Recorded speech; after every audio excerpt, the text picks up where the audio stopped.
নমস্কার। আজকে যে বিষয়টা নিয়ে কথা বলতে এসেছি সেটা হচ্ছে গিয়ে আমার এই ক্যামেরা সনি ZV-E1 এর ভার্সন 2 আপডেট। প্রথমে আপনাদের বলবো যে মাইনর যে চেঞ্জেসগুলো হয়েছে সেগুলো কী কী, ওগুলো খুব সংক্ষেপেই বলবো, একদম পয়েন্ট টু পয়েন্ট ধরে। তারপরে বলবো যেটা মেন আপডেট যা পাওয়া গেছে। প্রথমে মাইনর আপডেটসগুলো একবার চোখ বুলিয়ে নেওয়া যাক। আমি এখানে লিস্ট করে রেখেছি।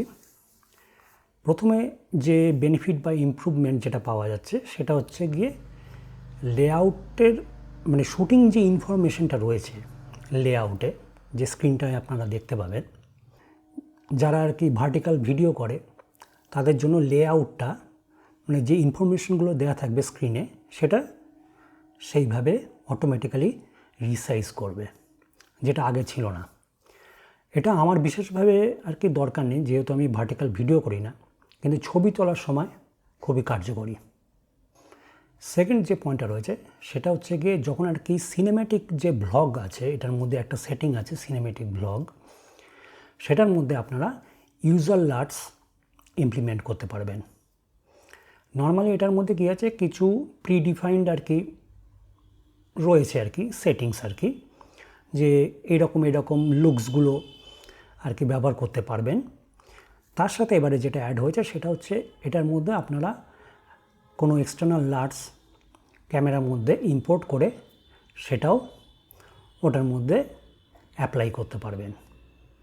তবে যেহেতু আমি সিনেম্যাটিক ভ্লগ আর কি এই ক্যামেরাটা ব্যবহার করি না, সেই জন্য আমার কাছে এটা একদমই মাইনর। যে থার্ড পয়েন্টটা এটার মধ্যে ইনক্লুড হয়েছে সেটা হচ্ছে গিয়ে গোল্ডেন রেশিও। যে আমরা যখন আর কি কম্পোজিশন করি তখন কিন্তু গোল্ডেন রেশিওটা খুব ইম্পর্ট্যান্ট একটা ফ্যাক্টর। এইখানে আর কি স্ক্রিনের ওপরে গোল্ডেন রেশিওর যে গ্রিডটা সেটা আপনারা এবারে অ্যাপ্লাই করতে পারবেন, যেটা খুব হেল্পফুল।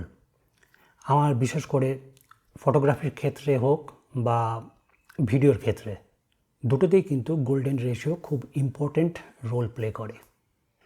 এবারে আসা যাক সবচেয়ে ইম্পর্ট্যান্ট যে আপডেটটা, সেটা হচ্ছে গিয়ে সোনির যে একটা অ্যাপ আছে মনিটর অ্যান্ড কন্ট্রোল, সেই অ্যাপটার সাপোর্ট এবারে কিন্তু এই ক্যামেরার মধ্যে রয়েছে। এই অ্যাপটার মধ্যে ভিডিওর ক্ষেত্রে খুব সুন্দর একটা সাপোর্ট রয়েছে। আমি এখানে অলরেডি মোবাইলে ইউজ করছি, এটা দেখতে পাচ্ছেন। এইটার মধ্যে যা যা মেন ফিচার হলো সেটা হচ্ছে গিয়ে ওয়েভ ফর্ম।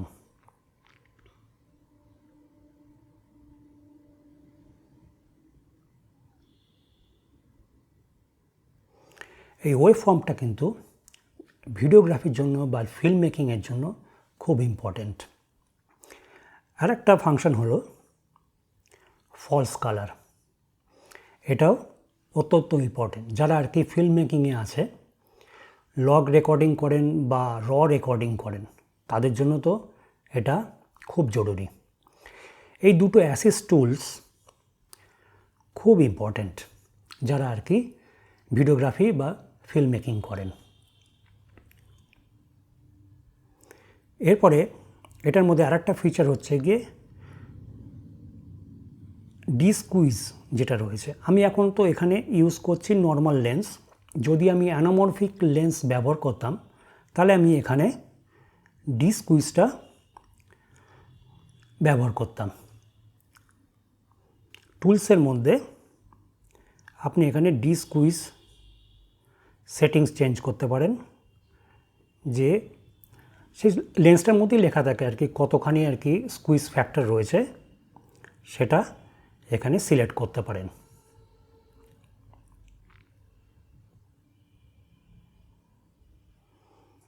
এই অ্যাপটা কিন্তু সত্যি মারাত্মক যাকে বলে। যারা আর কি ফিল্ম মেকার্স তাদের জন্য তো অপরিহার্য।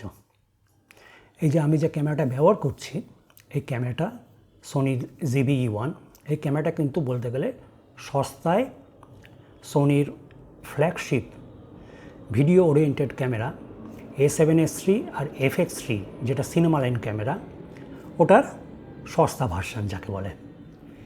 এই অ্যাপটা, সোনির এই মনিটর অ্যান্ড কন্ট্রোল অ্যাপটাকে, এটার মধ্যে যে সাপোর্টগুলো ছিল সেগুলো আগে A7S3, FX3 এগুলোতে অ্যাভেলেবেল ছিল।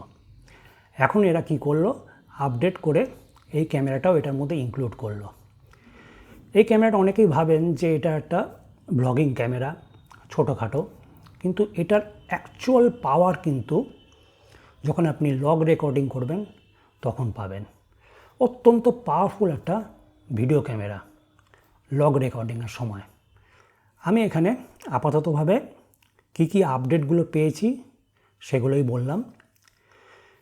ইনস্টল করার পদ্ধতি ইউটিউবে প্রচুর আছে, সেখান থেকে আপনারা দেখে নিতে পারেন। তাহলে ভিডিও এখানেই শেষ করছি, আবার দেখা হবে। নমস্কার।